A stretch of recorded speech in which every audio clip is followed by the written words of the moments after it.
Hello friends, I am Mr. Jitendra Kumar Sharma. I am motivational speaker. Now I am going to say some things on these topics. My topic is this that life is the most difficult exam. जिंदगी सबसे कठिन परिश्रम है, कठिन परीक्षा है. जिस तरह से many peoples fail because they try to copy others. They not realize that so every man has different questions paper. दोस्तों, हर एक आदमी अपने जीवन में सफल हो जाता है. क्यों? क्योंकि वह दूसरों की तुलना करता है. वो ये नहीं सोचता है कि हर एक के जीवन में क्वेश्चन पेपर अलग अलग है और इसको सोल्व करने के तरीके भी अलग अलग हैं. हम ये सोच लेते हैं कि बस हमको इसी के रास्ते पे चलना है. नहीं दोस्त, सबका जीवन अलग है और चलना सबको अलग अलग तरह से पड़ता है.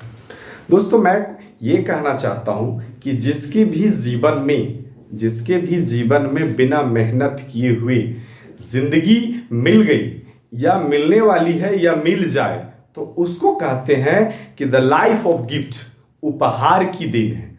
उसको पता नहीं चलता है दोस्तों कि जिंदगी में क्या करना चाहिए और क्या नहीं करना चाहिए.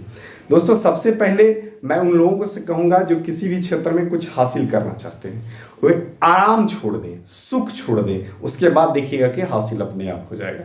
ऐसे विद्यार्थियों के लिए और तौर पर कहा गया है कि विद्यार्थी को सुख चाहने वालों को विद्या नहीं और विद्या चाहने वालों को सुख नहीं मिलता है. अगर आप विद्या चाहते हैं तो सुख की कामना छोड़ दें और अगर सुख चाहते हैं तो विद्या पाना ही छोड़ दें. इसलिए इस पर श्लोक कहा गया है कि सुखार्थिन कुतो विद्या नास्ति न सुखार्थिना सुखम विद्यार्थी त्यजते विद्या त्यज्यार्थे त्यजते सुखम. जिस तरह से दोस्तों आप विद्या को चाहते हैं तो सुख त्याग दीजिए और सुख को चाहते हैं तो विद्या को त्याग दीजिए. दोस्तों, इतिहास गवाह है कि सुख त्याग करके लोग शिक्षा और विद्या को हासिल किए. हमारे यहाँ गौतम बुद्ध साहब एक अच्छे परिवार में पल बढ़ रहे थे, लेकिन सुख को त्याग करके और शिक्षा की ओर चल दिए. शिक्षा की राह पर चलते हुए ज्ञान प्राप्त किए, गौतम से गौतम बुद्ध कहलाए और आज उनको एशिया की प्रकाश पुंज कहा जाता है. दोस्तों, ऐसा मानना है लोगों को कि जिनको कम उम्र में या कम समय में किसी तरह से अचानक जिंदगी में दौलत आ जाए, वो अपना शुद्ध बुद्ध खो देता है.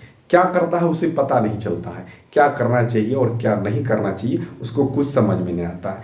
जो भी करता है उसको लगता है ये गलत नहीं है और इसी तरह से करते करते एक दिन वह अति को पार कर जाता है. याद रखें दोस्तों, नाव सागर में प्रतिदिन तैरती है, मगर क्या सागर की लहरें जब अति हो जाता है तो वह नाव को अपने आगोश में लेकर के डुबा देती है. बिल्कुल इसी तरह से जिस व्यक्ति को कम उम्र में या कम ज्ञान में अगर दौलत आ जाता है उसकी जिंदगी इसी तरह से डूब जाती है और डुबो दी जाती है. कहते हैं दोस्त, चलते हैं हम दूसरे श्लोक की ओर.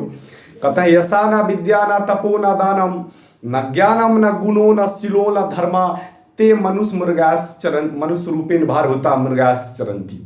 दोस्तों, जिस व्यक्ति के पास न तप है, न ज्ञान है, न गुण है, न शील है, न धर्म है, न कभी अन्न दान किया, न कभी विद्या दान किया, न वो कभी तप किया, न कभी अच्छा कर्म किया, ऐसे व्यक्ति धरती पर एक बोझ के समान है, एक भार के समान है और वह मनुष्य रहते हुए भी वह एक पशु के समान अपनी जिंदगी जीता है. दोस्तों, आइए चलते हैं मैं एक और दूसरी ओर. आपने बॉलीवुड का स्टार का तो नाम सुना ही होगा.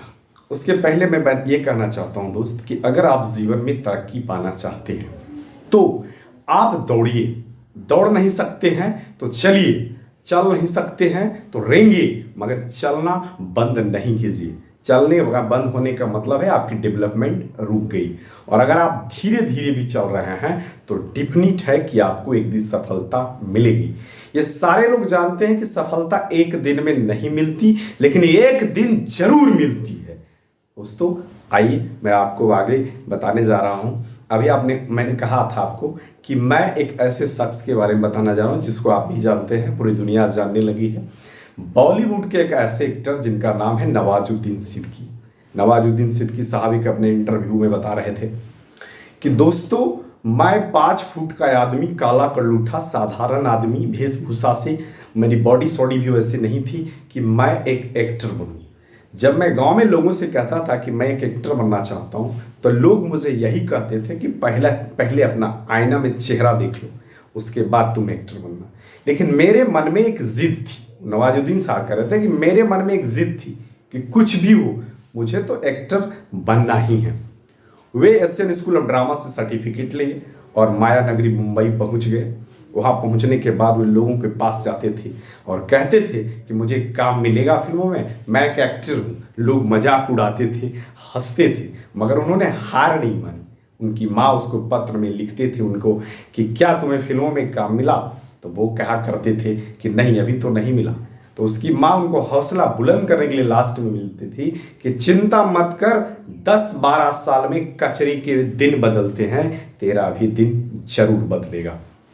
यही सोच कर करके नवाजुद्दीन साहब कभी निराश नहीं होते थे। कभी छोटी मोटी रोल मिल जाती थी, साल भर 2 साल 5 साल तक वो बैठे रहते थे, लेकिन इंतजार था कि काम अवश्य मिलेगा। अंत में उन्होंने ये भी कह दिया कि मुझे जब भी काम मिले, 10 साल में, 20 साल में, 30 साल में, जो भी हो जाए, मैं मुंबई में ही मर जाऊंगा, मगर अपने घर बिना एक्टर बने नहीं जाऊंगा। अंत में उन्हें काम मिलता है। काम मिलने के बाद सफलताएं मिलती है, नाम मिलता है, पैसे मिलते हैं, इज्जत शोहरत मिलते हैं। और उसके बाद वो पहले भी कहा करते थे दोस्तों कि झुकती है दुनिया, झुकाने वाला चाहिए। और उन्होंने कहा कि मेरे ऊपर दुनिया हंसी और मैंने दुनिया को अपने कदमों में झुकाया।